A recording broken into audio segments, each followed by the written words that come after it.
too tired for this baloney. Bought a dress today. You bought a dress today? The concert?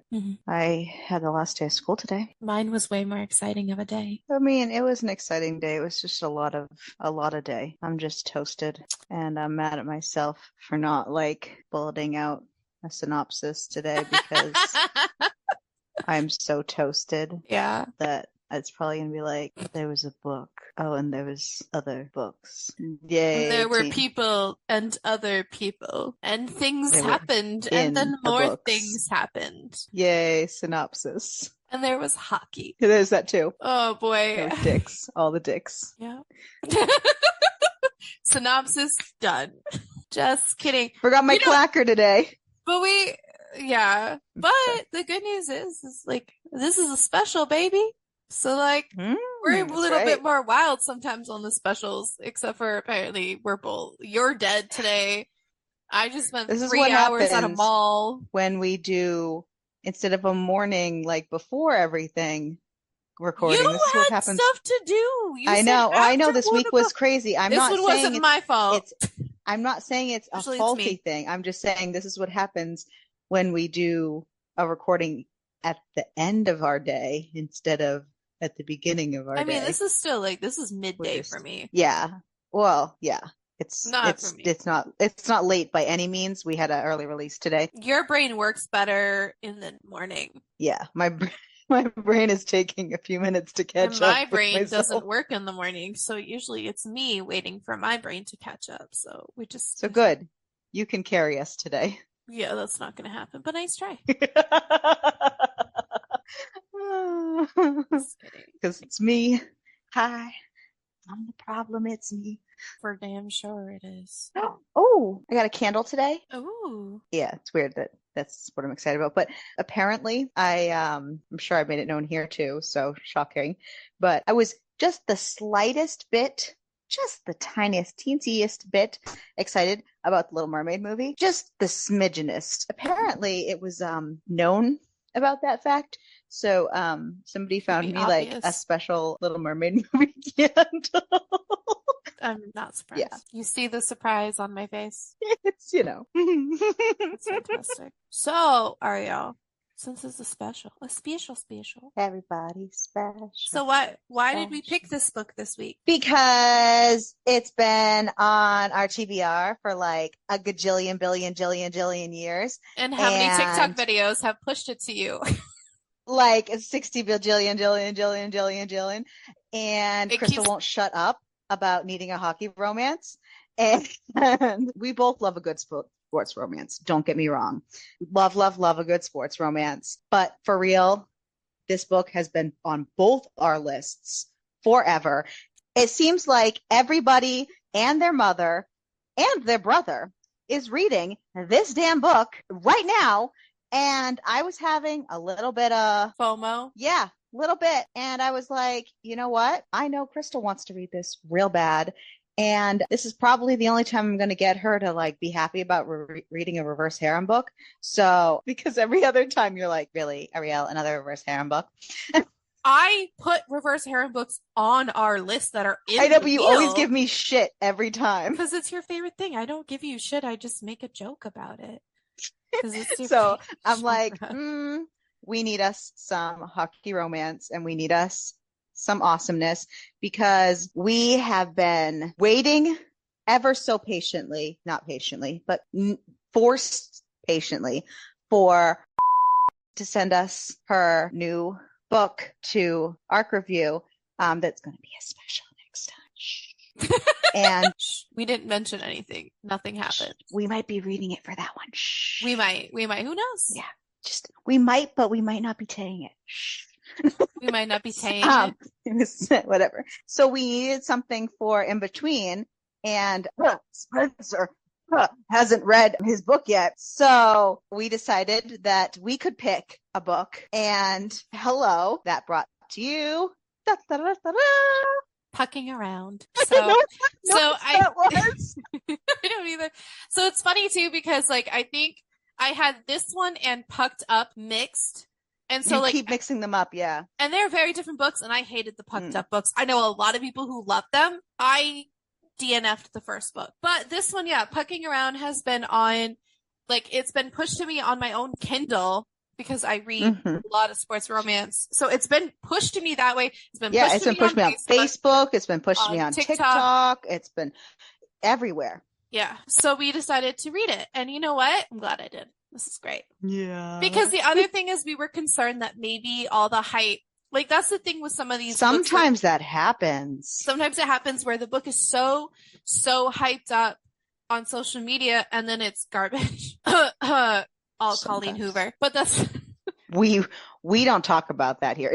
We don't talk about Bruno. We don't talk about Coho. No. We don't talk about Coho. We don't do that around here. This is a no Coho zone. Yeah. Sorry, not sorry. Yeah. So if you ever want to listen if you like that kind of reading, this is not for you. This level of smut is not for you. Sorry, not sorry. Any whistles. I have words. So many words and a lot of them don't have to do. I actually had this full conversation with Spencer last night about different parts of this book because I am a hockey fan in general, not even just hockey romance. I love hockey. Yeah. So I have some comments about a couple things in this one particular thing in this book and it made me laugh so hard, but we'll talk about it. You're getting way far ahead, lady. I'm just saying. This is a special. Welcome to our special of Pucking Around. Brought to you by We Just Decided. You're welcome. We just decided you're welcome. We just decided. You're welcome. We can do whatever we want. So it's Pucking Around by Emily Rath. We run this bitch. Yeah, it's like that Beyonce song. Who run this world? Girls. Who runs the world? Girls. This is already Who runs the world? Smut. It's already a mess. You probably should let me sleep first.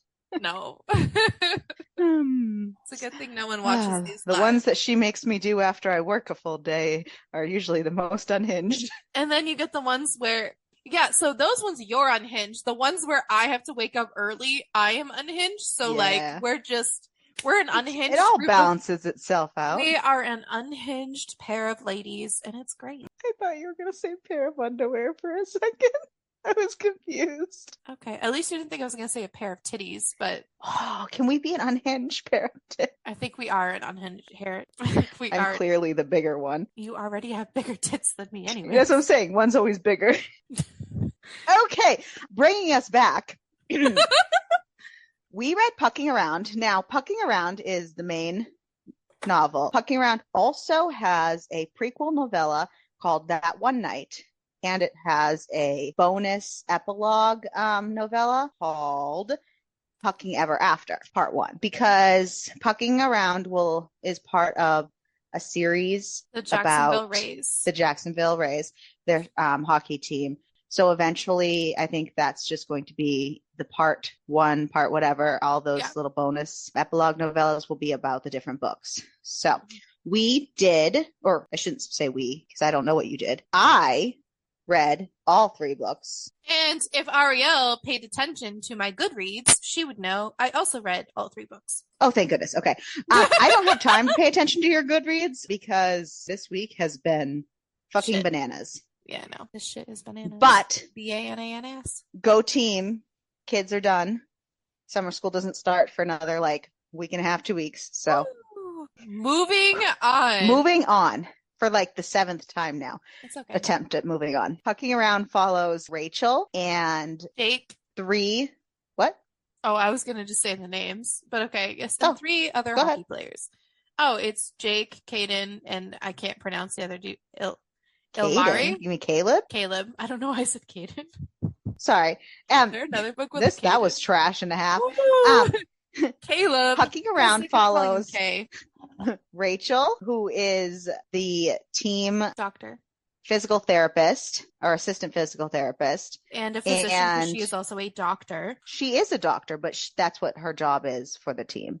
And Caleb, the equipment manager, and Ilmari, the goalie for the Rays, and Jake, who is a defenseman. So yeah. Anyways, so Rachel gets a fellowship for this sports team to be their physical therapist, and she previously knew Jake from that one night in that novella. From a couple nights ago, they had a one-night stand, and she quickly gets a connection with Caleb, who is her neighbor, and she also has a connection with Ilmari, who has a medical issue that he does not trust the other medical professionals provided to the team. Because he's a piece of garbage. All of them come together eventually to create this book. That is the shortest synopsis in the history of synopsis, but we will go through this book with you. It's good enough. Yeah, so it's funny because like I originally was like, nah, I don't need to read the novella because I was like, do I really need to do it? And then I got to like not very far in, and then I was like, yeah, I should go read it. So then I went and read it, and I did like it because it gives more of the backstory of Jake, because she was like, oh, I miss him and da da da. And then of course, like if you don't know who the him is, I mean, you can be a little bit confused. So it's nice because like I went back and read it, and Jake literally is like golden retriever in a human form, and it is the cutest thing. He's so sweet. He's such a sweet. So the novella That One Night begins with Rachel, like you said, is a doctor. She is getting an email, getting a decline for her fellowship that she had applied for. She's in residency at a place right now, and she applied for a fellowship to work as either like a doctor fellowship or a physical therapist fellowship, because she is specialized in both. And she got an email basically saying, sorry, we're not hiring you. So she is drowning her sorrows in a bar right after the morning after her brother's wedding, instead of being at the brunch like she should be. And she's sitting at that bar getting hit on by this real creep of a dude. And the most adorable meet cute, honestly, in my opinion, it was super cute, happens when we meet Jake, and he walks into the bar and sees this woman in the most uncomfortable position, and she clearly has a big fuck you to the world face going on. I don't want to be here. I don't want you near me. I don't want you touching me. And this guy just won't take a hint, and he just jumps right in, pretending that she is his sister and that she's waiting for him. And it is the cutest thing you ever did see. I honestly, I thought it was like the best meet cute ever. And I just loved that line that she said in the beginning. It was like, I've got fuck off all but stamped across my forehead. Yep. I felt that, because I was like, yeah, I feel like I have that on my face more often than not. It's like standard face. Right, like my resting bitch face or something. But after he gets the guy to go away and they have their little cutesy moment, and he kind of gives her space for a minute, they get talking and they kind of have this little connection, and it just starts to bloom, and they decide to take it upstairs. But they decide absolutely no names, no information, and they have this night of passion. Neither one of them really want to leave. Yep, she doesn't. He especially he got real attached. He especially was like, screw this, and to force herself to leave. Like, she was just in this like ending situation with her jobless, or her possibly jobless future. She just didn't know how or what was going on in her future, and she was like, I just don't have the headspace to write this right now. Mm-hmm. And she forced herself to leave. Like, she left the keys in so she couldn't go back, and he is just left like devastated that she did not leave her name and number. To me, honestly, this book was this novella was fantastic as its own entity, and it almost made me really sad that I knew that Pucking Around was going to be a reverse harem, because these two just had such a connection. Yeah, and I honestly didn't think that I would feel that way, because I love me a good RH. Right. Their connection that they had, I wanted more. Like, I wanted a book about them. Yeah. We probably don't want to get into that. I was going to say, I rated this book really high for me. The only reason it wasn't like a full 5-star book was because it wasn't longer. Yeah, it's not a full book. Right. It was just a novella. Mm-hmm. Like, it was good. I don't know. What did you think of it? Yeah, no, I liked it a lot. I like it was I've so been monopolizing this space. it's fine. You usually do. It was fine. It was I'm just giving you shit. No, no, no. I liked it a lot. I liked their chemistry. I liked it was funny. Yes, you're correct. That meet cute, fucking hilarious and so It was adorable. And I adorable. loved it. And all of it, like it was good. It gave me the oh no vibes, like shit, this is gonna turn into something that I don't know if I'm prepared for because I was like, but it's so cute and I just want their story. But No. But then we got I the don't want to like go too far ahead. just so you know, I cried But twice but in like the actual book. I'm so glad I did continue because where I thought Jake was my man, let me just say, spoiler alert, in the real book, Jake is not my man no more. Just saying. Anyways, Okay. Do we have so anything moving else that on. we want to say about that one night? No, read it. Yes. Read it. Read it. Even if you don't want to read Pucking Around, read that one night. Read Like at it's least worth the it. novella, yeah. Just at least Yeah, read that one. Yeah, because you'll get the vibe. that one alone is worth it. Mm-hmm. Moving on. Pucking Around. Okay. Pucking Around is 2 months afterwards. So we get a 2 month gap and it starts out Rachel's basically still drowning in her life sorrows and just kind of like hating life. And she gets a phone call basically like, dude, you were the first one on our wait list for the fellowship. And Because one of something the happens people, to the yeah, he like yeah, something one of the happened. people got injured. So you're up. It's too late in the program for you to pick your spot and your specialty. So you just have to jump into his. Good thing you're multifaceted because you're up, lady. Yeah, and That's she why didn't we're even get calling a you. chance to research the team, nothing. So she went No, in she knew nothing blind. about any of the characters, the players, the anything. She didn't know the team, and it was a brand new team. It's the Jacksonville Rays were a brand new team to the league. This was their first attempted season. It was brand new all around to everyone. So she hopped on a plane, jumped to Florida, and that's how this book started. The airport mess, like, was crazy. Yeah, She because walked, yeah. Caleb came to pick her up and she got super delayed.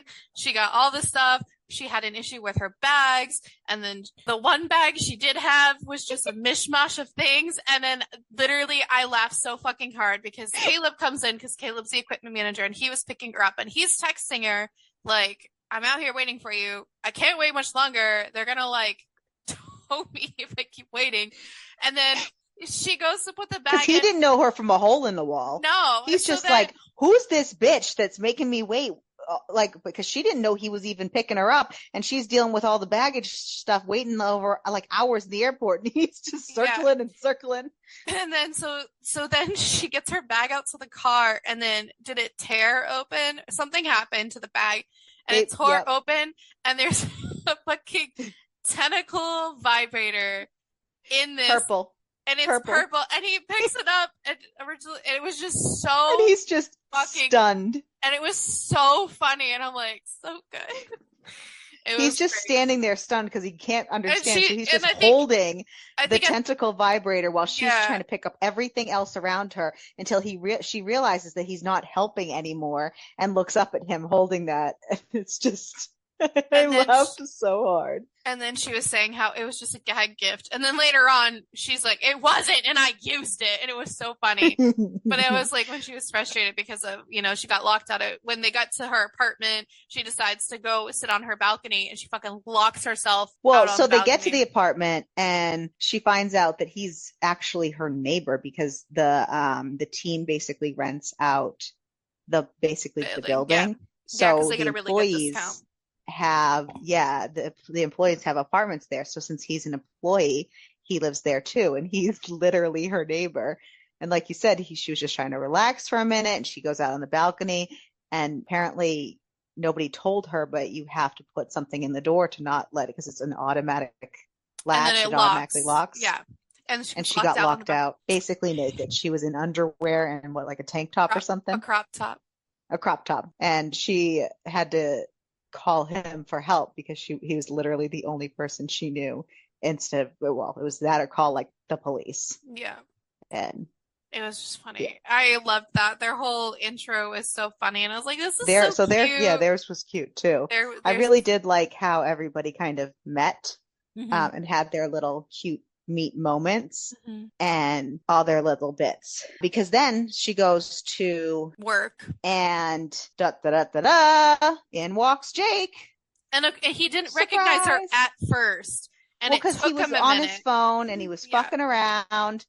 And turns out he was on his phone because he was talking to Caleb, his best friend, who inadvertently he was actually talking to her about in the novella, but we didn't know that that's who it was. Because Jake refers to her as his Seattle girl, and then of course, like Caleb was telling him all about her at that point and all that stuff, and then it eventually does connect that they're the same person, and it's very funny. So they literally now have a connection with each other, but best friends. So he was texting her, didn't really notice that she was there. She's in glasses when she usually wears contacts. He wasn't expecting to see her because it's a totally different state, it's a different location, out of mindset. And he just kind of like glances by her kind of thing and was like, yeah, nice to meet you, and then was like, what the fuck kind of thing. Yeah, and then she was pissed. She's like, you didn't even fucking recognize me. Right? Jesus Christ. But then they were like, okay, dude, well, mostly her, was like, dude, this is my job. Like, I get that we had a connection. I get that we still have a connection, but we need to keep this professional. And he was basically like, yeah, he was basically like, challenge accepted. God, it's so cute. He's so funny. It was cute because he really is the epitome of like a dog, like that little golden retriever puppy. And we'll get to Caleb because he's like a cat. He literally is. She literally says he's a cat. It's just so funny because like Jake keeps the humor in everything. Like that's basically that's like his position in everything. To keep the humor and everything going. So it was really cute. My only problem with this kind of scene though so far is when she got locked out, what caused her to want to go back into her apartment was she heard the washer buzz. So she knew it was time for her to put her clothes in the dryer. And that's so when she got locked out, she ended up spending the night on Caleb's couch. And when they got up in the morning, by the time the guy came to let her into her apartment, she even said in the book that she barely had time to shower before she had to leave for work. And it was said multiple times that the only clothes she had were the ones she got at Target and that she put in the washing machine. Oh. So if she barely had time anything, Ariel's going to find a plot hole. So if she barely had time to shower, she certainly didn't have time to turn her dryer on and wait for her laundry, right? Well, unless she threw one outfit specifically into the dryer. I've done that. And then showered while it was drying. Because I do that. Okay. I do it all the time. It was just made such a big deal about the steps of the washing and the blah, blah, blah, and then nothing was said again about the dryer. I don't know. Anywho, so she gets to watch all the players and just take notes of them because she's going to figure them out. And they make such a big deal about the bear. And this ginormous dude who's the goalie. In more than and one she's way. Just like, holy motherfuck. She doesn't really have that much interaction with him. She doesn't really know him that well. It's just holy motherfuck. But then they get on a plane to go on, well, she's supposed to have physicals with them all to check their knees and their hips to clear them for the game because she specializes in knees and hips and she's supposed to be helping out the team in that way. And Ilmari, the bear, he keeps ducking out of all those appointments all week until it's time for their game. And they get on the plane to go to the away game. And apparently hockey players, maybe it's other sports people too, but all sports. Apparently hockey players have very, very specific seats for luck and they need to be in these specific seats for their plane every time.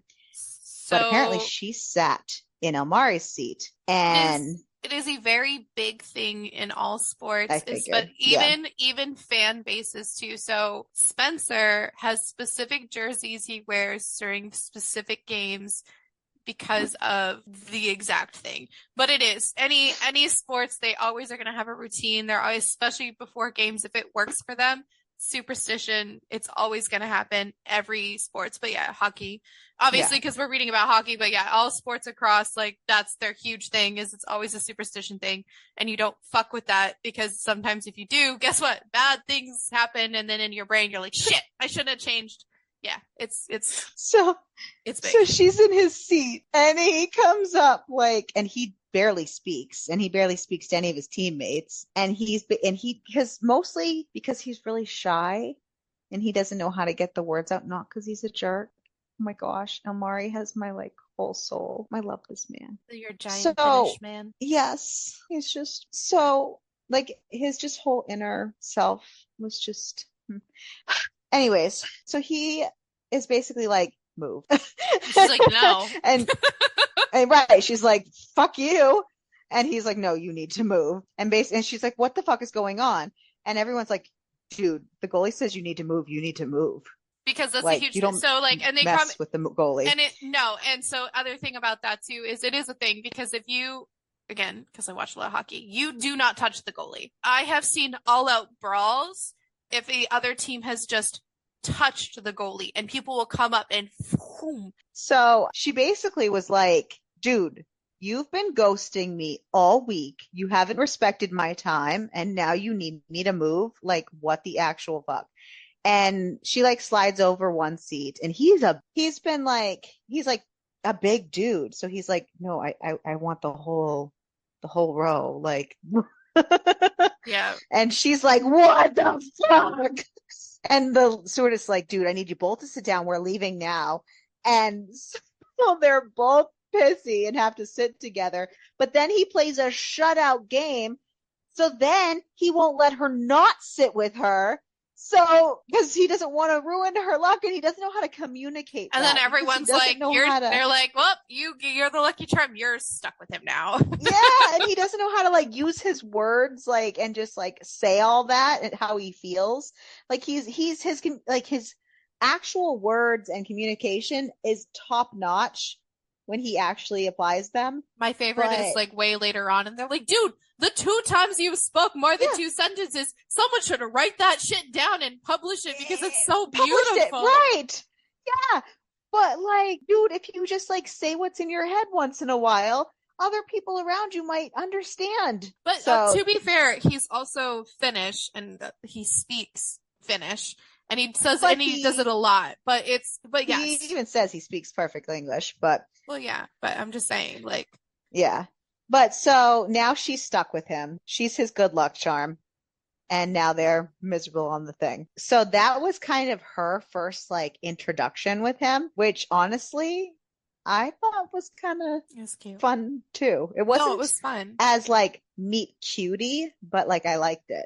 Mm-hmm. So those are our 3 guys: Amari, Caleb, and Jake. So I'm not gonna lie, I struggled in the beginning after we had the first 2. I'm like, how are they gonna fit this third one into the story without it being like, yeah? Because I was like a little concerned because like the first 2, it made sense with everything going on. You know, they're 2 best friends and all this other stuff, and like. Right. Blah. So I was like, oh boy, I don't know. Obviously, like it worked out, but I'm just like originally, like I was a little concerned. Like I was cool with the 2, and I was like, I don't know how we're gonna do the third one. Okay. And how he was going to be added in successfully and seamlessly. Yeah. So I also want to say, so next, after, they play a little bit, they have their kind of games and stuff, but the next kind of big part is when they go to the club. But small moment at the club for me, I just want to like say before we like talk about the actual clubs part, but Elmari just sitting there reading at the club instead of like conversating or like so cute. Talking to anyone or like having dinner with anyone. He like doesn't sit with anyone. He just sits by himself and reading. It was like the cutest thing. I'm sorry, but it was I know he's being antisocial, but it was the cutest thing. And he just like had my heart from that moment. Literally, that would be you? Yeah, basically. Moving on. Anyways, so they went to the club and like it was like wham bam, thank you ma'am, because we went from these kind of cutesy moments where there's all this like no, and then the games and stuff, and she was kind of acclimating herself, and then she's at the club and she's like flirting it up with Jake. Rachel's flirting it up with Jake, and they're dancing and really like kind of getting it on dancing. She was also hammered. Yeah, well, and he's been texting her nonstop and He's a golden really retriever. just, really saying, well, hold my beer. I'm going to make this happen. And then this old puck bunny of Caleb's comes to bother Caleb, hoping that like she can kind of have him connect her with other hockey players. She's just being a fucking sleazebag. Puck bunnies usually are. Yeah. And the boys are like, oh, gotta get rid of her. And then she's just like, nope, let me handle it. And she just walks right over and plops herself on his lap and takes care of it. And I And was like, my favorite part is how much the team like was there for it. They're like, yeah. But it's so and funny I too. love the way the team teases her and call like her just hot dog. fully pulls her into their unit and just like that banter. I just appreciated that so much, especially in the beginning. Well, that's the vibe of the hockey community in general. Is like that's But what they do. where she was new though, I just liked how like quickly she was acclimated to. That's the vibe. Yeah. It's one of the few professional sports that's the vibe. Well, you remember I used to take Grace to ECHL games all the time. Well, I've been to plenty of. Well, she was on that's my sport of choice. Well, because she was on a first name basis with every player on that team, especially the captain of the team, and she met them a million times. We went to dinner with the team, we skated with the team, we did every game because we went to every game. She got to high five tunnel every game, and like we sat next to the players box. And like when we met them like for the first time, they're like, "Oh, we hear you all the time," and like they literally became like best friends with my child. And it was just so funny because like, but that's the whole community. Like if you go to, like we went to Lightning games down here, like even the fan base community is so welcoming. So it's just versus some other sports is harder and they're not as welcoming as humans. So she's on his lap and he's loving it, but Jake is finding that he's not. Oh, he likes it. I mean, he liked it, but he was also like, why? Oh, is something going on with them? She's my Seattle girl. Like, wait a second. And that was Caleb's moment too. Like, wait, why is he looking at her? Like, and they have, you know what I mean? Like, oh my God. And then that turns into our first moment together. And on some stairs. I thought they were in the room. I thought they brought them into the closet. Maybe. I know because they started making out on the stairs.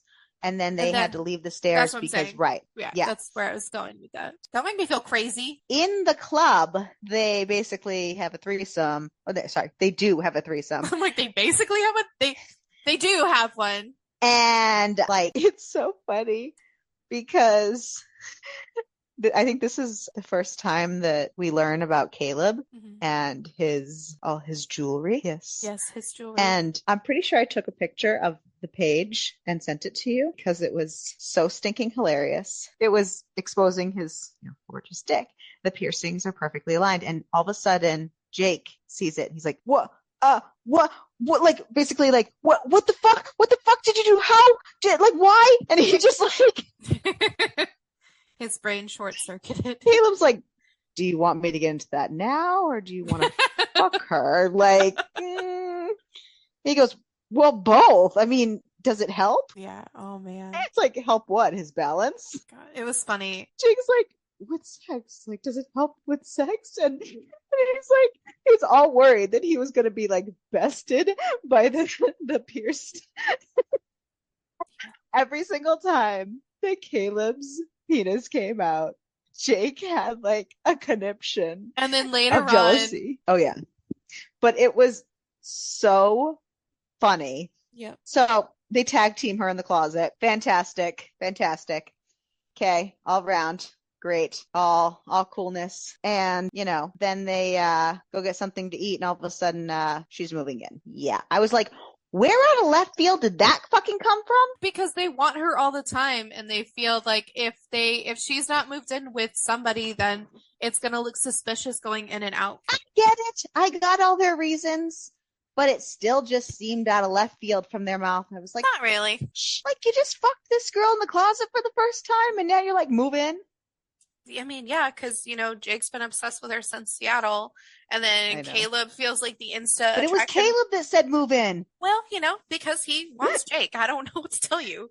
And I know. like, So it's just crazy. So they're all doing that, and she's like, fine, I'll move in. And then meanwhile, while this is all going on, and she's supposed to be going home to pack after work, while she's at work, she finally gets to corner Amari and get him to agree to get her to check him off for his physical so that he can play and all that jazz, so she doesn't have to bench him. And he kisses her.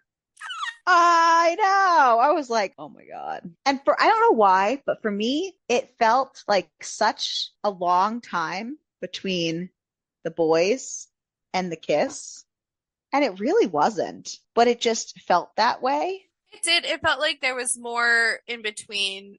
It really did, but there wasn't a lot of time. Because that night she went to move out, but of course, I mean, her and Caleb had to have a little rendezvous in the And I apartment. have a thing about that too. Can't so when wait. they finally banged together without her and Caleb, when they banged without Jake around. Yeah. I loved. So I actually have a couple quotes. One was, I believe, prior to that.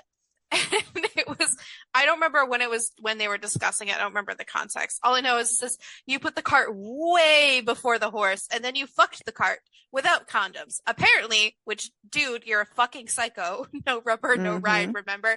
That was funny. But so after she banged Caleb and he goes, he fucked you with his android cock, didn't he? And I fucking lost my shit.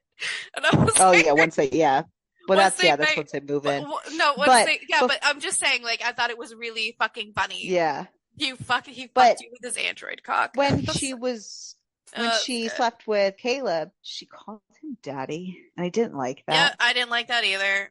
Especially since when she was warning the boys. She knew. So here's the thing: is she clocked him. Oh, I know. And that's why she did it. So it wasn't like and out I understand. Of left field. Oh no, I understand, and I wouldn't have had as much of a problem with it. They do it a bunch, and I hated it. I honestly would not have had as much of a problem with it because she was just understanding what he needed. But the reason why I had so much of a problem with it is because she is a fucking grown ass woman. She's like almost 30 years old. She's 27. She's almost 30 years old, and she spent how long having a conversation at that restaurant with those boys, trying to explain to them why it wouldn't be a good idea to date her because of her family and her history, because her dad is the lead guitarist for like the most famous rock band, and she has so much publicity and blah, blah, blah, blah. But she calls her father daddy. Have you heard of daddy problems? And every single time she talked about him, it wasn't my dad or my father or anything like that. It was daddy this and daddy that and daddy this and daddy that. And I was like, and then I had a problem with that. And then you start calling Caleb daddy. And I was like, no. It's called She's Fucked Up. And that's a thing. It's not my thing. I don't like it. I may have daddy issues, and that's not me. That's not a thing I like to do. She moves in. And like you said, he clocked that they slept together right away. I love the fact that we also sent each other the exact same quote. Yeah. And he's just like, do you really want to know the details? And Jake's like, of course I want to know. It was amazing, wasn't it? It's not fair. He's got all the smarts and that weird surfer vampire vibe and a kinky ribbed cock. How's a guy supposed to compete with surfing sun-kissed Edward Cullen? It's so funny. It's so funny. He was spiraling. Upset. He was so jealous of it and so upset, and it was so funny, hilarious. It really was. The show was hilarious. Great. Oh my God, yeah, I died. It was so funny. It was great. Oh man. And so after they moved in together, I had a problem. Of course. In the beginning, it wouldn't be an episode without a problem. In the beginning, the book flowed really well. Got a little weirdy in the middle. It kind of like went day to day. It kind of went in and out here, and we kind of were able to follow what was going on regularly. Once she moved in with the boys, the time jumped erratically. and it wouldn't exactly tell us what day it was or what happened or how much time had passed. And it was really frustrating, I'm going to say, because half the time I didn't know what the fuck we were talking about for a second until I had to figure out where we were. Because I was like, wait, but what? Like, how much time has passed? And like I said, it was great. And it was really fluid and consistent until they moved in. And then it was like, I don't know what flipped the switch, but the writing changed somehow. And I don't know. I don't know where the plot was lost. But I don't know why that fluidity was lost, but it really affected the reading and it was really frustrating. So take that for what it is. So they moved in, they had a grand old time. They talked about how they were going to tell HR that she was dating Jake so that she could live there and not have everything be as hush hush as it could be. All this tension is building between Caleb and Jake. They've been best friends forever. Caleb has been in love with Jake for a really long time. He likes men and women. Jake's been in love with Rachel since he met her, but they both care about Rachel tremendously now, and they're not sure how they feel about this sharing situation. They're really exploring that dynamic. Mm-hmm. And tension is kind of rising, and they all get to a boiling point, and they have what they call sudden death in the kitchen. Where they all just out what they're thinking, what they're feeling, all that jazz. And Rachel admits to kissing Elmari, and though the boys are kind of hurt about it, they can understand because of their growing feelings for each other. Yeah. They have a conversation and agree to kind of see where it goes with him, if he can agree to become a thing with all of them, kind of thing. Right. Not necessarily sexual, but you know what I mean, if it is what it is. But also, they kind of explore their feelings for each other a little bit in this sudden death. And I think this is when we get our first glimpse of Jake finding out just how neat those piercings are up close. I think so. Yes, this was so Rachel and Jake orally pleasured Caleb in the kitchen together. She helped guided him through it. Yeah, because they were talking about their frustrations, and then I remember Jake was saying, like, well, what if the Viking sweeps you off your feet? What's going to happen with his monster? And they're all afraid of him because they've seen him in the locker room. They've seen him without pants. And they're like, him and his Viking cock.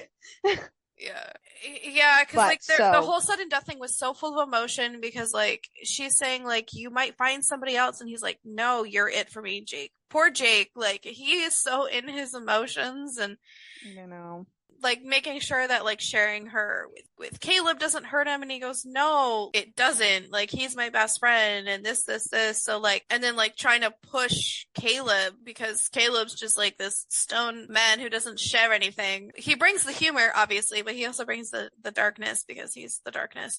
But it's just it's interesting because trying to get Caleb to admit like he loves him and stuff, like he loves her and stuff, and it's just and then like he does, and then she goes, then fuck me like you hate me. That was a great line. I liked that part. Yeah. That was good because she noticed he's been holding back.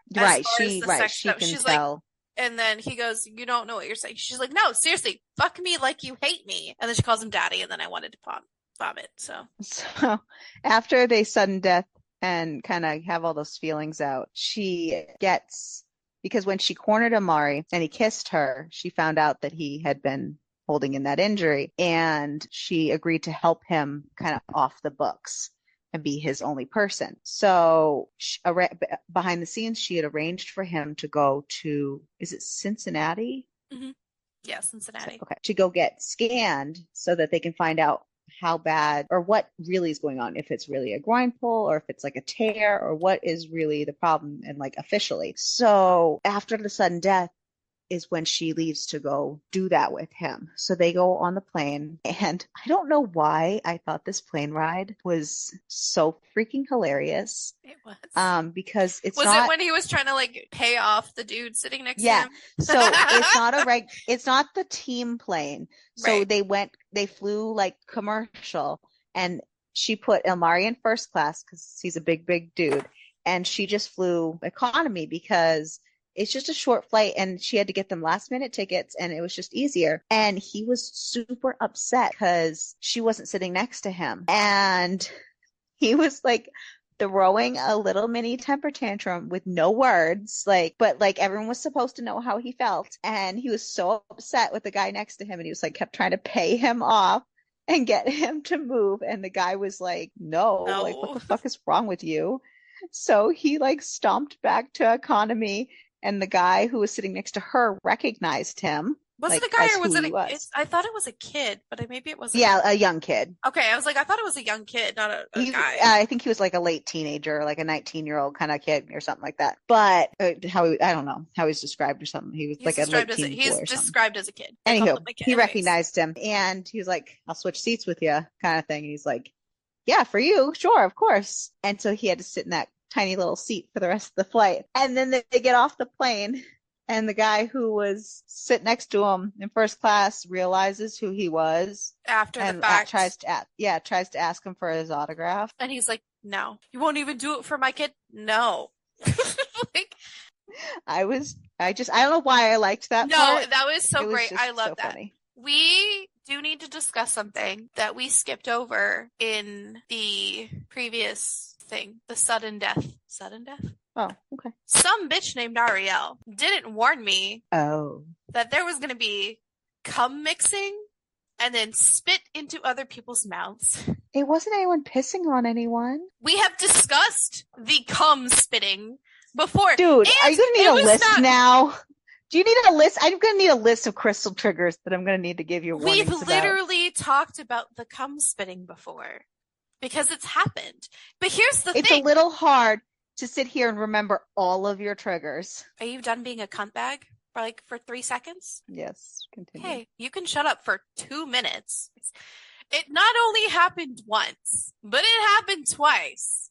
The first time was only one person's cum. But I don't enjoy the cum spitting into other people's mouths. But then the second time it happened, which was in the sudden death, it was Jake's cum and Caleb's cum. And she mixed it in her mouth and then spit it into each of their mouths. This is after they learned that Jake had a praise kink, but that's fine. I feel with him on that level, apparently. Crystal has a praise kink. I do. I have learned that it's fine. But I forgot, because I was flipping through the sudden death just to look at a couple things. I was like, oh yeah, this is where I was like, that was that part.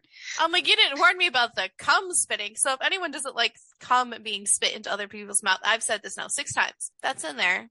There's no peeing. That was great. There was no peeing in this book. It was lovely. There's just spitting of the cum into people's mouths. I thought you would have had an issue because you don't like the spit. I warned you about peeing. I warned you about virgins. I warn you. The virgin thing doesn't. Whole list the virgin thing doesn't bother me. You've warned me about virgins before, and it doesn't really bother me unless it's made a huge deal. Well, it bothered you like a couple times, and then I had to start warning you. Not really.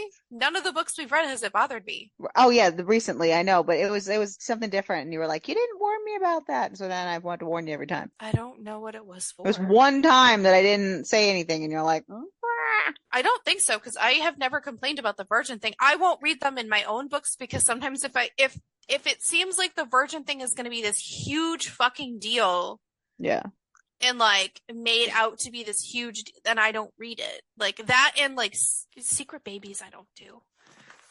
I don't know why I don't know what it is about some secret babies. I'm like, we're getting off track. We'll talk about your triggers later. Well, for your warning. It's not a trigger. It's the thing. It's not, it doesn't trigger me. It just is gross. I know. It's maybe the wrong choice of words. Yeah. Thanks for being a dickhole. List of it's not as needs warning. It's not as long as you think it is. You make it out to be this huge long ass list, and it's really not. I just don't like peeing. That one will get me to stop reading a book. That's what I do warn you about that one. I know, except for the one time you didn't. Well, it wasn't because it wasn't that bad. It wasn't. She didn't pee into He didn't pee into her mouth. She didn't taste the rainbow. If it's a rainbow, you should probably seek medical attention. The cum spitting was moving disgusting. This train back onto the rails. Yeah. After the continue your talking. Awkward plane ride. That was actually kind of cute. They got to the office for the scan, and the Dr. Hollabomb dropped So Dr. Hala was her residency director previously. That was and who she she had worked been with him a working for. lot. Yeah. Worked for years with. And that was the person who kind of like shaped her residency. That was the person who basically got her this fellowship, not this team and position, but that got her into the program. Right. And she had been communicating with him about this player, Ilmari, and surprise. And he was all like, yeah, yeah, yeah. And then, yeah, surprise. It's his son. Oh, It's his actual his son. father, his birth father, that he's estranged from and wants nothing to do with. And Dr. Hala tricked Rachel and got her to bring him there so he could see him. Shock, intrigue. What the fuck? I didn't actually see that one coming, I'm gonna be honest. Like, I had no idea. No. That was something I wasn't expecting, but like, no. Obviously, like, Amari has some hangups about it, so he's pissed. Rachel took Amari's side and was like, dude, slow your roll. WTF. This wasn't on purpose. Yeah, I didn't know anything about this, but like, this is really important to your medical. Can we like ignore this dude, do what we need to do, and get the fuck out of here? And there was a condition to him doing it. Yeah. So, well, not really. It was, he had to do dinner. I'm saying, in order for Amari to agree, Amari gave her a condition to which he would do it. Never mind. Just continue. Continue talking. I'm just trying to remember. Like, he was gonna agree to do it, but I'm pretty sure he said, you need to kiss me first. Oh, yes. Sorry. That's what I was trying to remember. I'm like, I don't remember that. Yes, he did ask for a kiss in exchange, but he was already, because that was for the dinner, because he was like, that's taking it overkill. And they suffered through the thing, got everything going, got all the scans, sat through the dinner. The father saw them together, like his protege basically, and his son basically called it right there and was like, do you love her? In Finnish, so she didn't know. Yeah, I mean, we don't learn what he said until the end of the book. But this is what happens. I know, I'm just saying. You could have just left it in suspense of he whispered something and he just said yes, and she had no idea what it was, and then we learn at the end of the book what he said. Right. So then they find their way to the hotel, and then she meets his Viking cook. Yeah, she does. I do want to say, because there was a couple other ones where Tess, I believe it was Tess, who said, I don't know if I would enjoy being made into a human Twinkie. Oh, we haven't gotten to Tess yet, but yeah. Fuck. Oh, that's right. Sorry, we're not there yet. Almost. She shows up at the beach. I have two more, but it's fine. Keep going. Oh, after Tess? It includes Tess. Oh, okay. So what did you think of the whole Amari and her scene, though? It was great. Yeah. I was crushing so much on Amari, and I kind of thought it was so funny that he's like, dude, you agree to this, and like, I'm not stopping, like, this is just going forever kind of thing. He was very concerned about her consent and going forward, which was very sweet. And the Viking can beg me anytime. I remember what the bar was now. It's too late for that, but that's okay. It's not. So the bar was her and telling Amari about the boys. Oh, that's right. Yeah, and he was basically very like, confused. He was he was also confused because he doesn't understand the concept of it realistically. Well, that, and he said wanted her. Right. Yeah. He wanted her. Didn't want to share. No. And so that's why he was kind of grumpy as fuck on the plane, kind of. Right. But then when they were like having sex, she goes, you understand that like this changes nothing. This changes, like, they are still in this. And like, he still did it anyways. Yeah. So, like, and afterwards, he kind of, I think he had a little bit of buyer's remorse when she kind of said that afterwards. You say buyer's remorse as if she's like, he bought her? I did say that, but it just has an expression, not I know, really. I was just giving you shit. Yeah, I think he did kind of have a little bit of like, oh crap, because it just solidified her for him even more, their connection. Yeah, don't bang somebody you're in love with, because then you're fucked. Like, right. And then he was like, oh damn it, oh yeah, that's right, she's with somebody else, like, fuck, with two. And then she brings him home. My only thing throughout this book was more so her selfishness with everything. I found her quite, because she didn't want everyone to know, but because she was so concerned about this, but at the same time, like, she really just wants them, but then like she wants all three, so she just wants them all to just like accept it in deal with it. And then if it's So not going, I understand it's a very complicated situation. It's a very complicated dynamic, and it can be.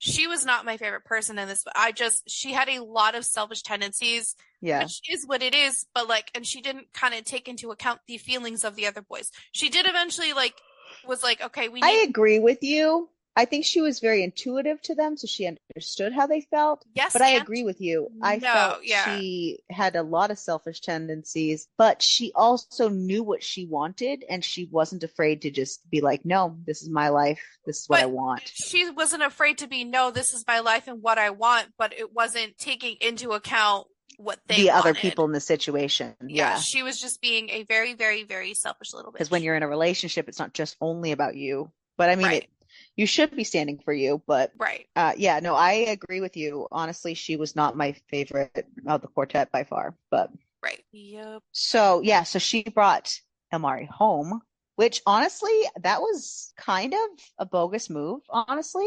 Mm-hmm. So you go I out, you think bang this. that's why I wanted to insert that That's what you were, now, yeah. is because of You everything that you ends go up out, bang happening. this other dude, and then you just walk them back home, which I get that that's kind of what they talked about, but Like, well, still, now it was he's in still the kind of, family, and you're like, well, got to understand, like, this poor man has no idea what is happening, and he's not used to this kind of a situation. So what the fuck are which you brings doing? me to another problem I had. So maybe I was just too much of an Elmari fan, but we had a good portion up until now of a rotation of them.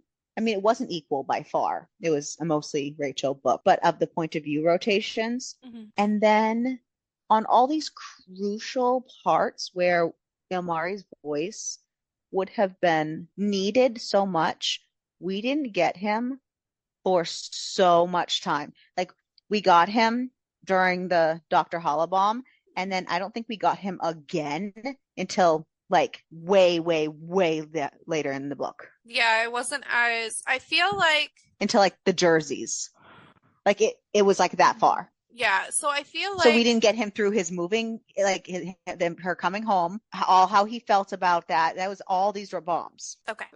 So Just finishing my thought. Go ahead. I feel like, and this is where I was concerned at the beginning when I was saying how I didn't know how they were going to incorporate all three. I feel like once they added Ilmari into the fold, some of the balancing act of the stories with the boys became too much. Like it was too much for the writer to include in the story, because then it started to feel like some were just getting lost. As you were saying, we didn't hear from Amari for a while. And I just think like the writing wasn't bad. Like I'm not saying that. I'm just saying I feel like it It was just had once you pieces added, where it lost. right. I feel like because once you added the fourth member to the tribe, shit got lost. Like, story got lost where story could Which have really is continued. unfortunate because he was such a good character. Right, and that's exactly. So I just feel, and that was like, because I don't read a lot of RH books, but I just felt like as soon as I knew that there was going to be a fourth, I'm like, oh shit. My only concern is that the story is going to get lost and like convoluted and other stuff. And then some people are going to be talked more. Obviously, it was more of a Rachel book than anything, which is fine. Like going in, I already knew that because she's a central character. But I wish that we had more of Amari's point of view, and I wish that it just didn't feel like it got lost, and that it wasn't just adding the fourth to just add it to make into four. Right. So like I want to say at least 90% of most RH books, the group of men are already a group of men. Like they are already a knit unit. Like Losers was. Oh, right. That's a great example. Yeah. Where the female is coming into a working team already. Mm-hmm. So it's not like they're just kind of like throwing in somebody on the sidelines. Like we're forming the Spice Girls here. Right. But I was going to say Powerpuff Girls, but there's only 3 of them. But it was a little disconcerting that we didn't have. It wasn't cohesive and it wasn't balanced, I guess. It was more unbalanced is like the word I was trying to And I felt like as these weird twists, okay, so we could feel these like shifts in the foundation throughout the book that destroyed the balance of the writing and the balance of the book, which is unfortunate because it's a really good book. I'm not knocking it was a great book. But like you could see it though. You could see when the they shift. when she moved in the first time, that was that first shift of balance, and the writing took a hit where that timeline changed, and it got crazy. So now with Elmari coming into the piece fully, the foundation is taking a hit again, and it honestly got worse. No, it did. The stories got shakier, like with the togetherness and the cohesiveness, like you said.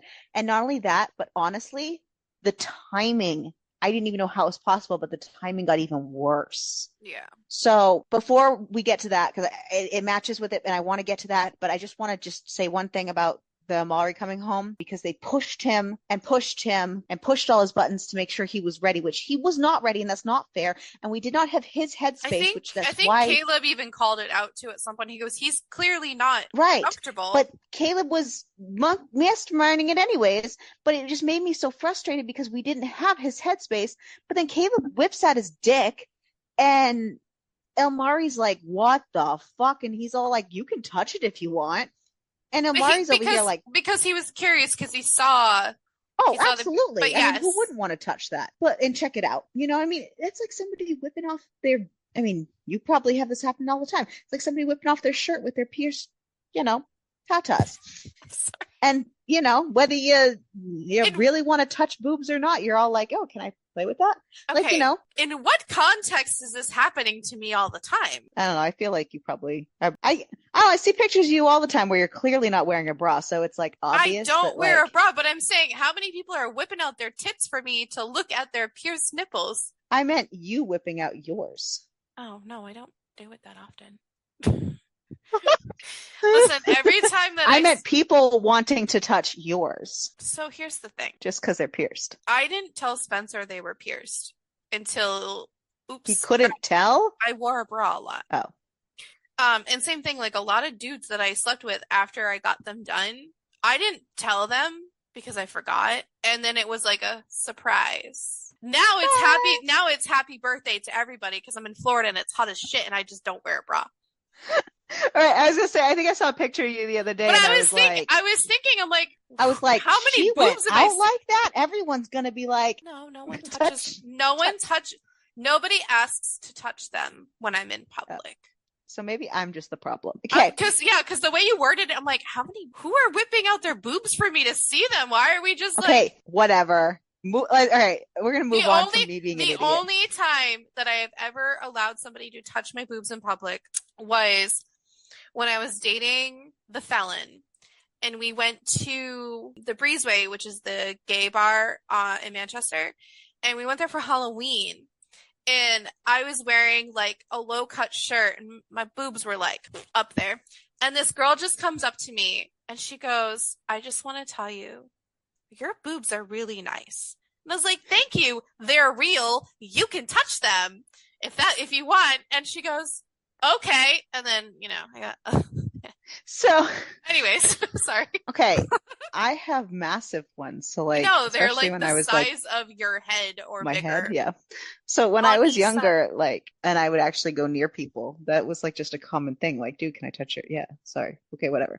The boobs are great, but whipping out a dick's a little different. Dicks are not beautiful. I mean, pierced like that. I mean, that'd probably be pretty cool. I just want to touch that. Well, that's the thing. You just want to touch the piercings. Dicks themselves are not great looking. Okay. Take this from a lady who has seen a lot of them.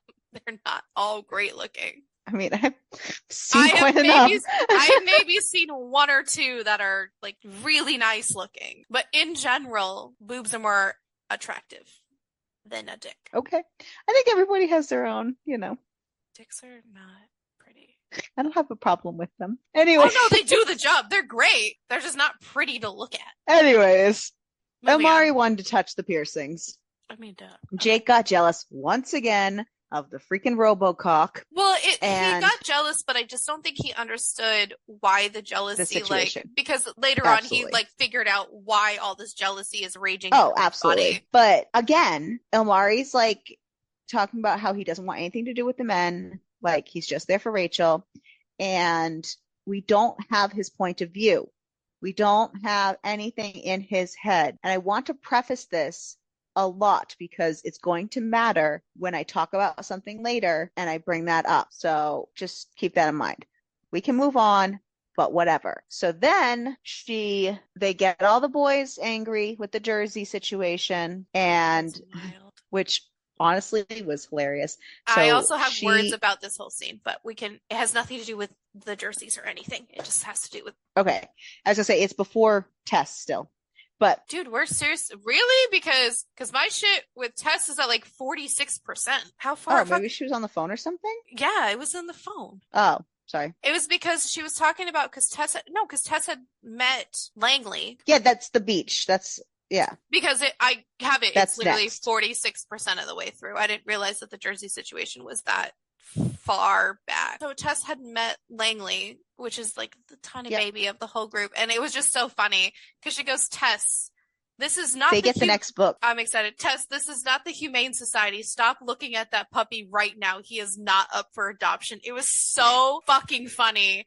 I laughed because she just like kept talking about Langley being like a little puppy and how she just wanted to take him home. And she goes, he's like a miniature Jake. He is.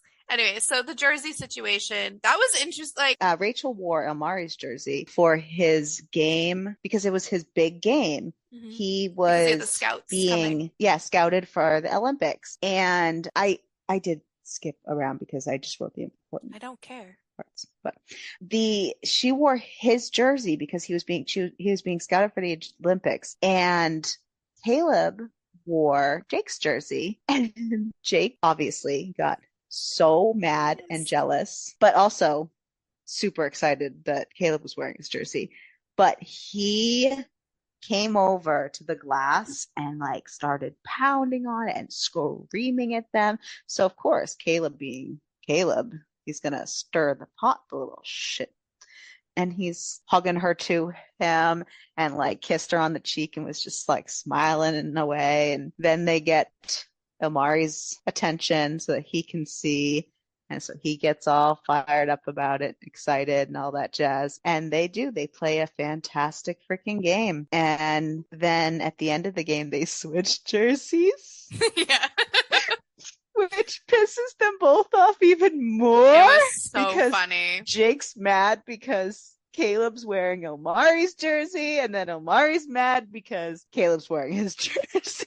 And that Rachel took his off, and it was a whole thing, and it was so funny, and it was great. And Elmari won the Olympic spot, and it was great. But because Jake threw that little temper tantrum, the press got wind of that, and it became a thing. And the press saw who it was that he was shouting at, recognized her as the like socialite princess that she is, and it became a thing, a scandal, and now they have to deal with the backlash. Yeah, I didn't like any of the scandal situation. I thought it was stupid. I didn't either. I didn't like how any of it played out in the book. Me too. Thought all of it was dumb. Like I really thought it was a weak plot. Especially like her being concerned that she doesn't want them in any of the things and being connected to her because she had this huge crazy past and da da da da. I just thought it was dumb. Yeah.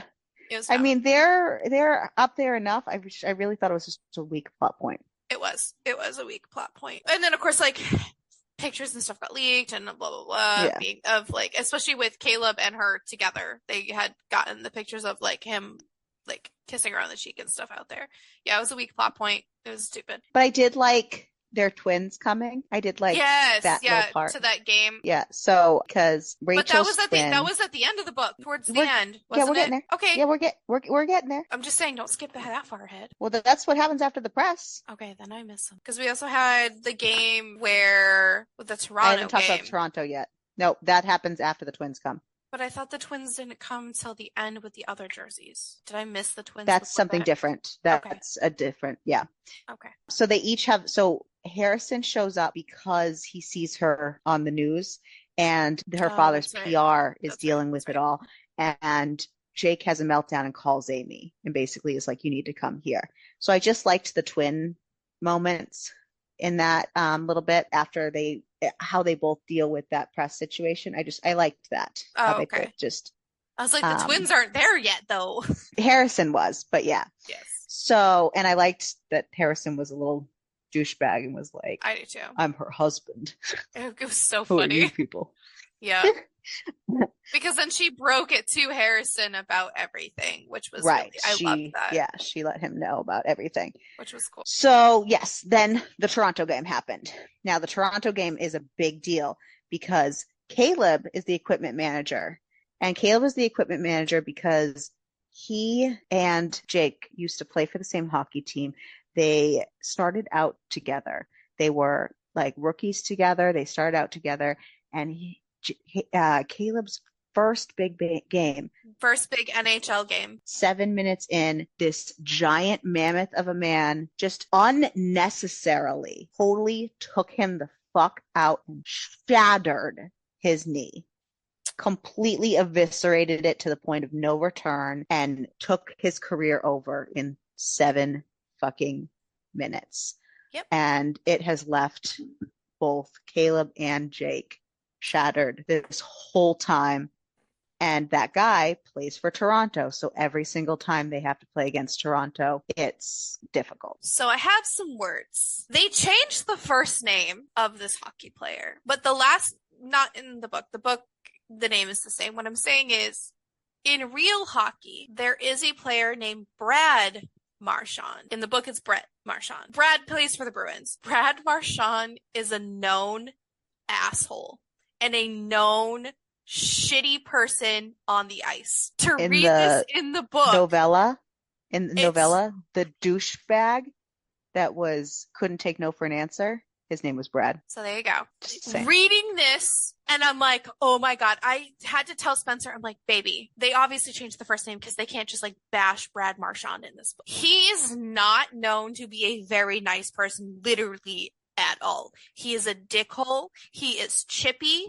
He checks people pretty hard. Like, so to read that, and I'm like, someone did their research. Because this is literally Brad Marchand, even though Marchand plays on the Bruins. But obviously you can't be like, this player on this team, because you can't do that without getting sued. 110%, this dude is based off of Brad Marchand. 1,000%. I am sold, and it was so fucking funny to me.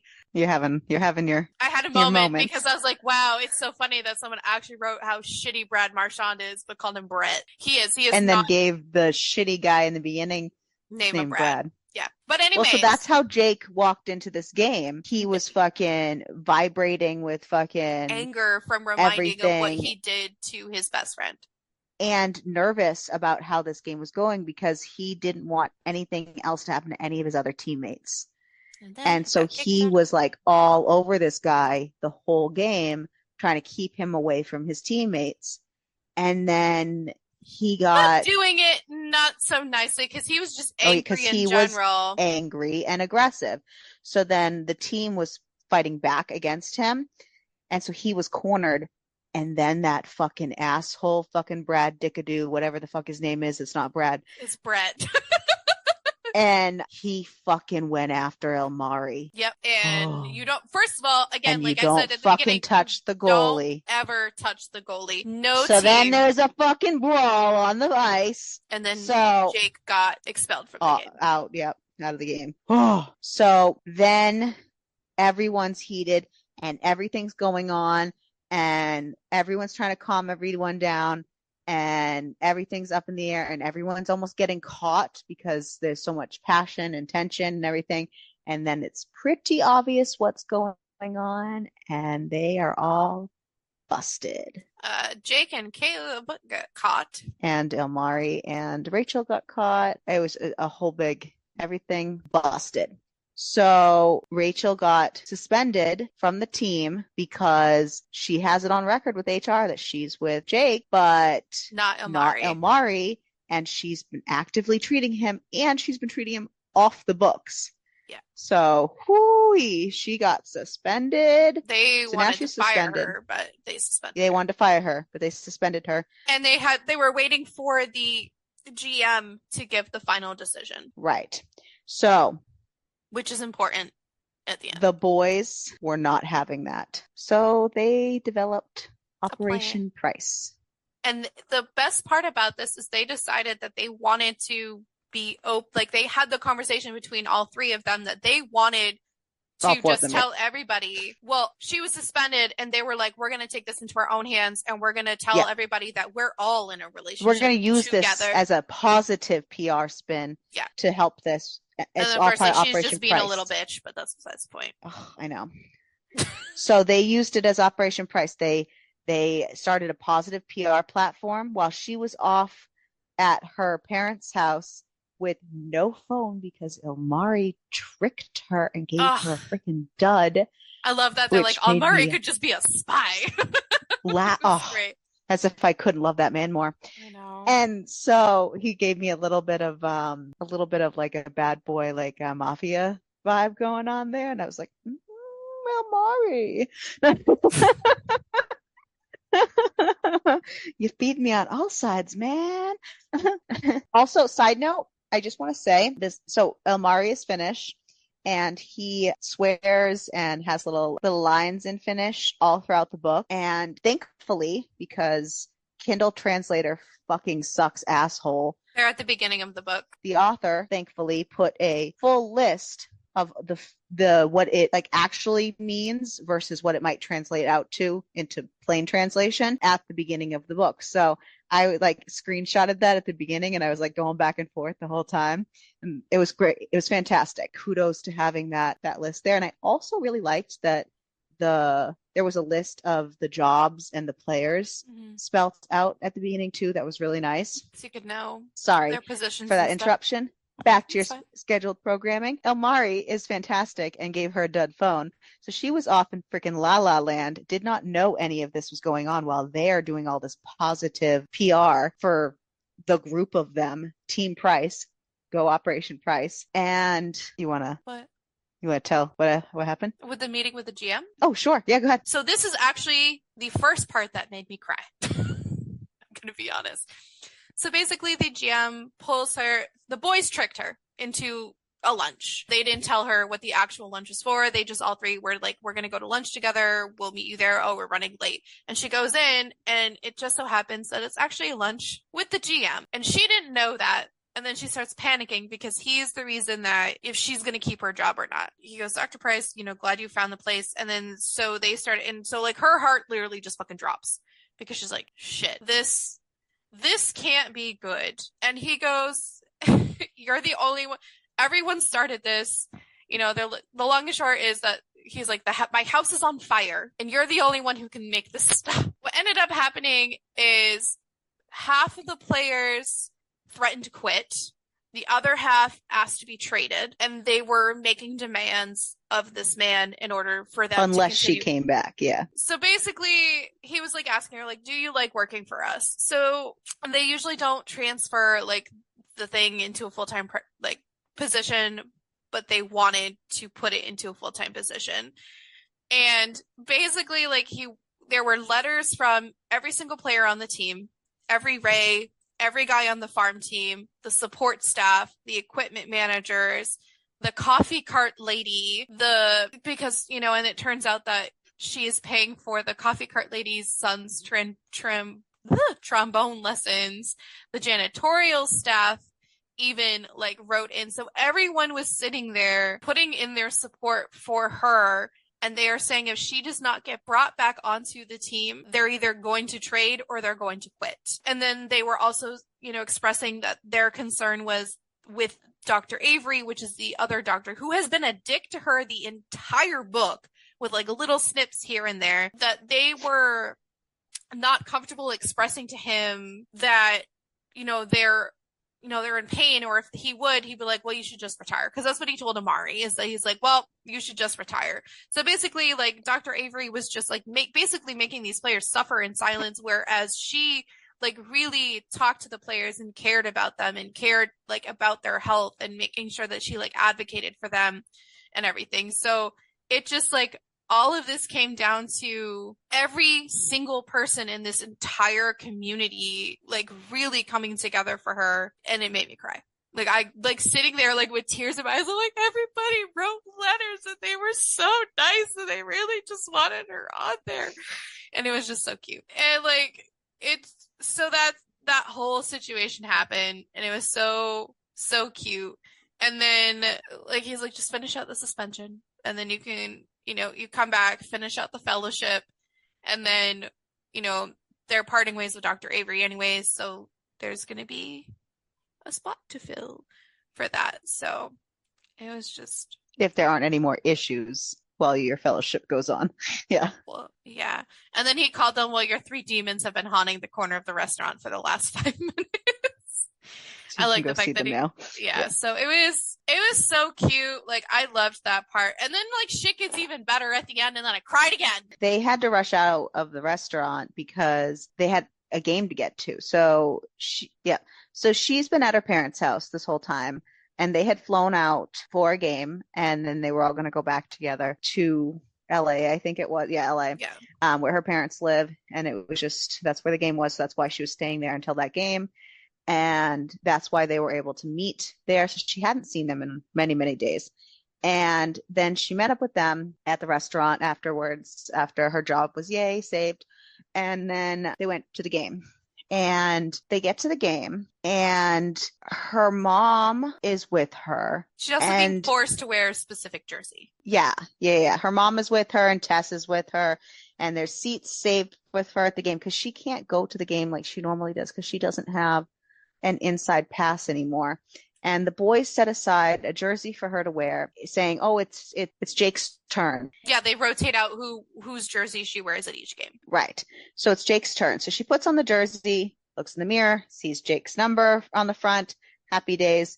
She leaves. I think the number was on the sleeves. Jersey's numbers aren't on the front; they're on the sleeves. She saw Jake's whatever. Anyways, she goes to the game. She's confused because when she gets there, it's swarmed with press, and she's like, "Oh, it's an LA game. Maybe some celebrities there or whatever." And they hunker through it. The mom is like, "Dude, they're here for you," kind of thing. Oh my God. And this whole part, she's like, I started crying. And she's like, "What the fuck?" And because she had no idea the boys were working behind the scenes for any of this. Yeah. And she's been worried this whole time how their relationship together is going to affect their careers, and the media is going to skew them and perpetrate them and all this stuff. And so she doesn't know that they're doing all this positive publicity and trying to pump them up behind the scenes. And we don't really know a ton either. We just knew a little bit going in. This was not something I expected to happen either. Yeah, this is our kind of big reveal also. So we get there. She is kind of looking around, and all of a sudden she's confused because she sees a couple of jerseys with her name on them. Yeah, and there's a lot of signs too. So it was before that. This was prior to seeing the jerseys. Is she saw all the signs. That's what I'm saying. Oh yeah, from the press. But yeah. But that didn't really make sense at first because it was just like the price of love and like, you know what I mean? Because it was a play on words. So that wasn't necessarily. Price is love is love. Right. Fall in love at any price. She didn't really understand anything that's going on. It wasn't until she was like, why is my name on these jerseys? Like, what's going on? And she's like, what's going on? She's like, Caleb will explain what's going on. The mom was like, so then Caleb gets there and she's like, what is going on, Caleb? And he kind of explains to her, he's like, dude, the fans love us. We're making this good. We're making it so that we're doing it right. We went public. Like, this is, you said you were team Price first, so we became team Price for you. And he has a Price jersey on his back, and he's like, I changed my name. And he's now Caleb Price. And then she realizes that, yeah, she has Jake's number on her jersey, but she also has Omari's, and it says Price on the back. And out skates Jake, and he's introduced out as Jake Price. And Caleb's like, because of like Omari's customs or whatever in his culture, he's like, Omari will do it, but he'll only do it if he marries you. And she's just overwhelmed by this whole situation because then Omari comes out on the ice as Omari Price, and the whole stadium is just on fire with all of them, and they are just loving and eating this shit up, and we are eating this shit up, and we are loving this too. And I'm crying. and Crystal's bawling and we are nomming and it is just awesome. And then her dad comes out and does the national anthem as whatever the fuck his name is, Price. And it's just a whole Price family fucking extravaganza. And Amy is there and Harrison is there. Yeah, and the twins are there. And she's all excited because she finally gets to meet Amy. And it's just a whole thing. And then, so obviously they win the game because she comes out, Amari skates over and she says if he wins the game, she'll marry him. And Jake's kind of like, what the fuck? They're basically like, well, you know, they can marry so that you and Caleb can marry. Like, hello. And he goes, oh. And then they're both like, but only if you win the game. Yep. Oh, man. And Caleb's like hyperventilating and she goes, stand strong. They have to win the game, remember? Yeah, it was so good. Which was great because, yay, they won the game. So happy days. So everybody all hunky-dory and happy and in love. Fancy free and Price and married. Yeah. I have a couple of quotes towards the end. I mean, it's 72 and then at the end. But like, so one was the idea of your monster cock coming anywhere near me is literally terrifying. And then honestly, I don't know how Rachel does it. I don't have the courage to bottom for you. And I totally lack the death wish to try and top you. So are we good? We done here? You need this super weird conversation to go on any longer? I just thought it was so funny. And then, of course, like it was towards the end when they were talking, when Amari wanted to like bang Rachel, but then he told Jake and Caleb, he goes, you guys can't. And he goes, we can't touch Rachel and we can't come. Cool. You want to just play checkers or something? And I fucking laughed my goddamn ass off because it was so fucking funny. It was good. I liked that when Jake was talking to Amy and explaining his situation to Amy and coming out to her with this whole situation, she was just like Harrison. Like, she was just so understanding too. And she's like, well, I've been in poly. Elmari's your metamor. Oh my God, it was so cute. And he's like, what? Yeah, he's your metamor. And he's like, how the fuck do you know this? Yeah. And I just liked that so much. It was the loving and acceptance of the family. Like, even her mom was like, we're Prices. We've done a lot of things. Like, yeah. It's fine. So, like, the love and acceptance that the families did was so nice. I love the fact that it wasn't like this huge deal. And realistically, like, even the only huge deal was the coach. And at the time, he's just like, well, just don't do it here. Don't like let me catch you fucking like don't do it on site. Just go home and do it. Like, and if I catch it, like, right. So that like just the love and accept, like the huge thing for me was the amount of love and acceptance for the whole thing. Like, yeah, everybody was like, yeah, this is dope. It was great. And instead of like some like, oh my God, except for Avery. Yeah, shit, but I genuinely enjoyed this book quite a bit. Yeah. I had issues with when the foundation shook and the writing changed and the plot was challenged because of it. And honestly, it did not recover, but the story was great in itself. Yes. I liked the characters. I liked that. I'm a sucker for a bonus epilogue. We all know this. So a bonus epilogue in novella form, sign me the fuck up. And you didn't have to click any links. It was just in a book. So it was like perfect for you. The bonus epilogue novella was Pucking Ever After, part 1, which is 2 years after. I only had a couple criticisms for the whole thing, or are we going back? No, for the Pucking Ever After. So, but starting at the beginning, it starts 2 years after the end of Pucking Around. And I got really frustrated at first because the first chapter is not 2 years later. The first chapter isn't a bonus epilogue at all. It's almost like it was a deleted scene kind of thing that was just added. Yeah, that was added in. It was just like from like the beginning of the book. Yes. But it was from Jake's point of view instead of Rachel's. So I'm ignoring that scene because I felt like it was out of place in this book. So it was, and so it no, was a fine scene, but I felt like it was out of place and I got irritated. It wasn't. It was, well, yeah, because the first chapter is Jake's superpower of knowing what ice cream people like. So in the book, like he had brought Imari some ice cream. But it wasn't an ever after. No, it wasn't. I'm just saying. Right. All the other chapters are like the next chapter is 2 years after Pucking Around. The next one is 3 years after Pucking Around. The next one is 4 years after Pucking Around. The next one is 6 years after Pucking Around. How do you know? You know what I mean? So here's the problem. It didn't tell me how far they were. No, I had to do math. So I was frustrated. That is my criticism, is it does not tell you how far out each of them is, and that got me a little frustrated. I will say I do have one highlight from this book, and it's from the emergency contact, which is chapter 2.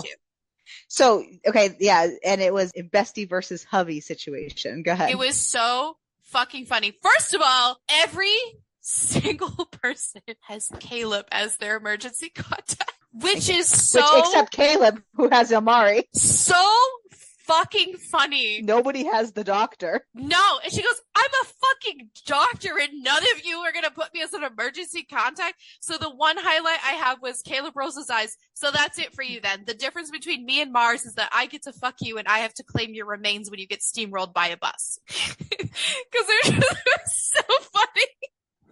That was probably my favorite chapter out of all of it. I think that was my favorite one. It was a very cute way to start things. Yeah. And that's, I think, when she revealed that she was pregnant to them. Yes, it is. At the end of that scene. Somebody is going to need to be, so it was that one. And like, I liked it for the most part. I just wish that it was more obvious as to the time frame between everything. Right. That's the only thing that bothered me the most. That first chapter, you had to do some math to figure out that it was about 2 years after Pucking Around. Yeah. It was frustrating though. Yeah. The second chapter was her having the baby. So there you go. But it also had said something about or maybe it wasn't 2 years after Pucking Around. Maybe it was 2 years after they got together. I honestly, again, 2 years into the none of it.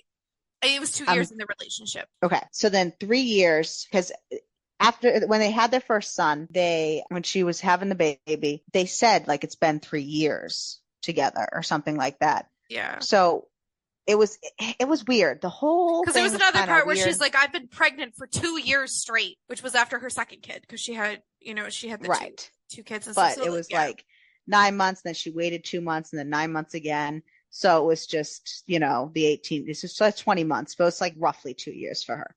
Well, yeah. But so the first baby she had was Jamie, and Jake is the father. But my problem, and I think it was this scene, it might have been the chapter before, but you spent the entire 750 pages of Pucking Around with Ilmari talking about how he wants nothing to do with the men.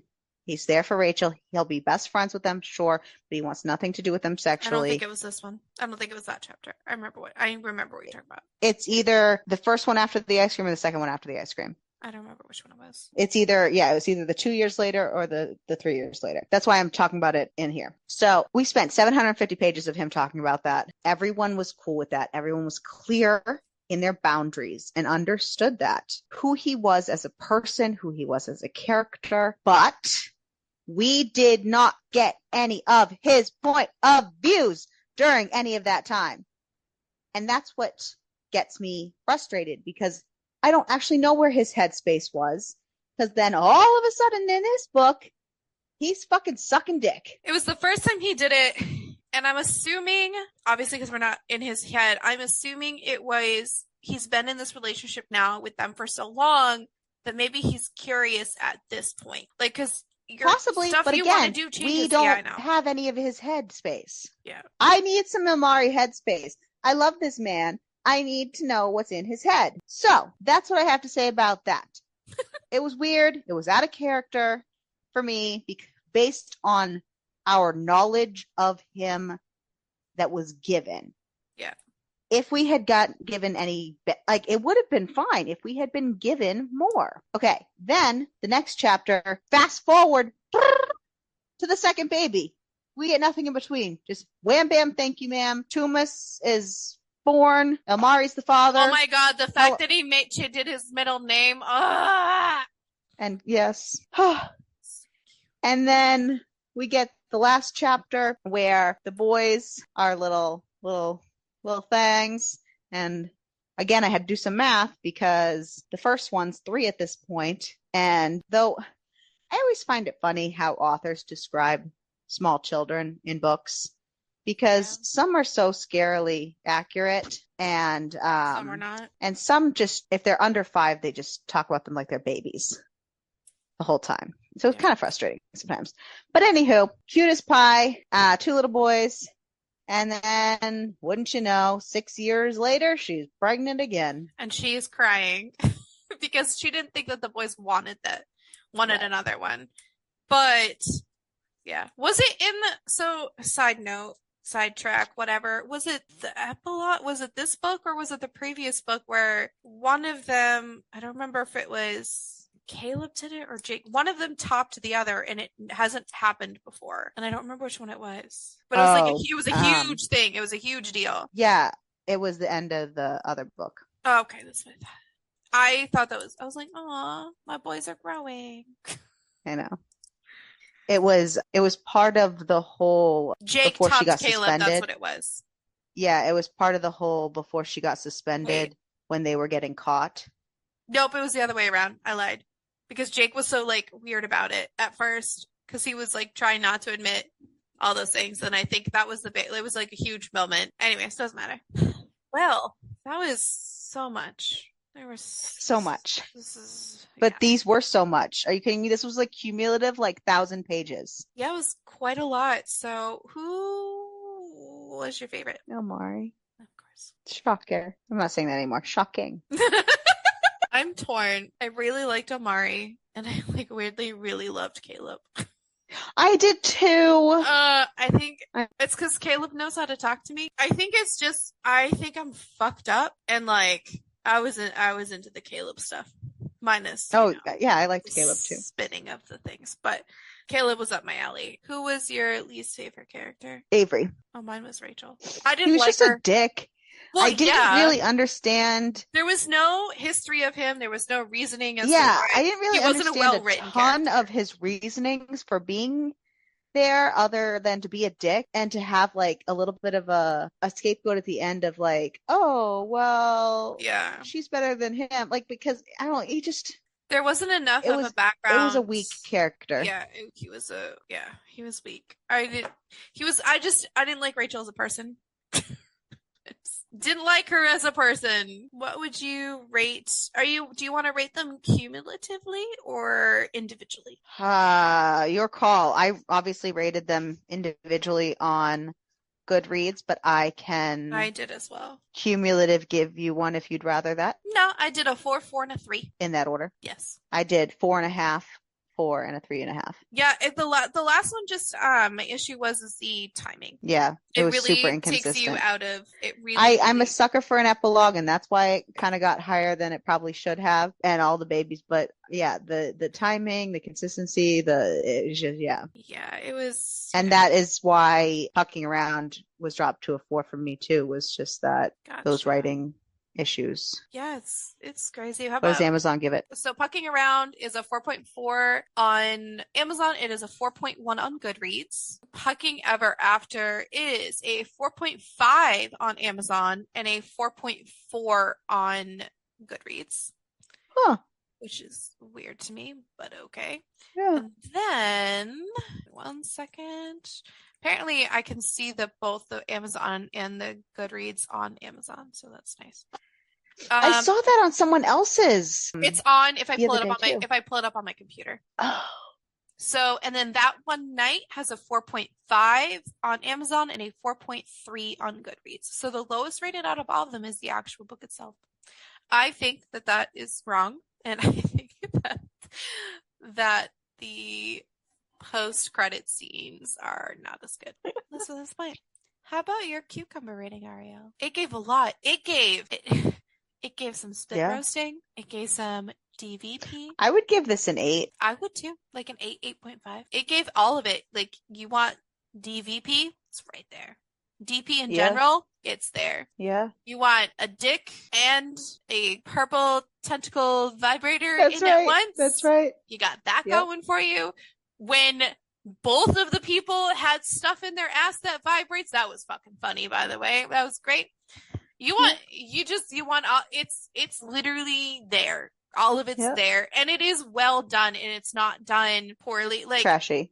Yeah, exactly. It's not trashy. Like, it was good. So yeah, like, I give it an 8.5 too. Yeah. So, I mean, I'd give it one of the higher rated ones, but honestly, like, it was all there. There was just had plenty. It wasn't. The only thing was her calling. Calling him the thing. Yeah. So say that's probably why it was an 8 for me instead of maybe the 8.5 that you gave it. That's fine. You would think I would knock it down for the cum spitting. You might have. Maybe you would have had it higher. I probably would have if it wasn't for the fucking cum spitting. And no wheel because this is a special. It feels like a regular episode because it is very long. And our specials actually tend to be longer. That is true. Yeah. Plus, this was a 3-for-1, so it's. That is true. It was even longer. Well, too bad it wasn't a 4-for-1. Well, 3 men for one. That is true. Anyways, yeah. Tune in to our next special. We can't tell you what it is right now. No, just kidding. Tune into our next special because it's a super secret special, and we can tell you when it comes out. Yeah. We're working on a super secret project. Shh.